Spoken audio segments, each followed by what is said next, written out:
આ પ્રકારનો દાખલો તમે તો જ ગણી શકો જો તમને માહિતી હોય. અહીંયા તમને એવું કીધું છે કે એક બહુકોણના આંતરિક ખૂણાનો સરવાળો બહુકોણના બાહ્ય ખૂણાના સરવાળા કરતાં 3 ગણો હોય તો આમાં જે છે પોલિગોનની અંદર બાજુઓ કેટલી હશે? તો જુઓ, આપણે અહીંયા શું આંતરિક ખૂણા અને બાહ્ય ખૂણા વચ્ચેનો જે છે તમને સંબંધ આપેલો છે. જ્યારે પણ કોઈ પોલિગોન હોય અને જેની n બાજુ હોય, કેટલી n બાજુ, તો આના આંતરિક ખૂણાનું માપ જે છે કેટલું થઈ જશે? n-2 into 180. Clear? n-2 into 180 આટલા જે છે એના આંતરિક ખૂણાનું માપ થઈ જશે. અને કોઈ પણ પ્રકારનો પોલિગોન હોય જેને ગમે તેટલી બાજુ હોય એના બાહ્ય ખૂણાનો સરવાળો હંમેશા 360 થાય.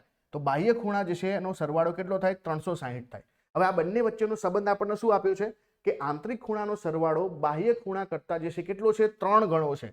તો આપણે અહીંયા 3 ગુણ્યા કરીશું ત્યારે આપણે બંને વચ્ચે સંબંધ બનાવી શકીએ.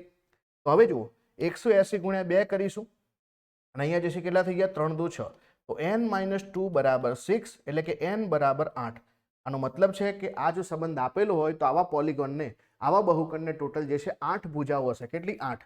આપણો અહીંયા આન્સર શું થઈ જશે? ઓપ્શન નંબર સી જે છે સાચો જવાબ બને છે 8.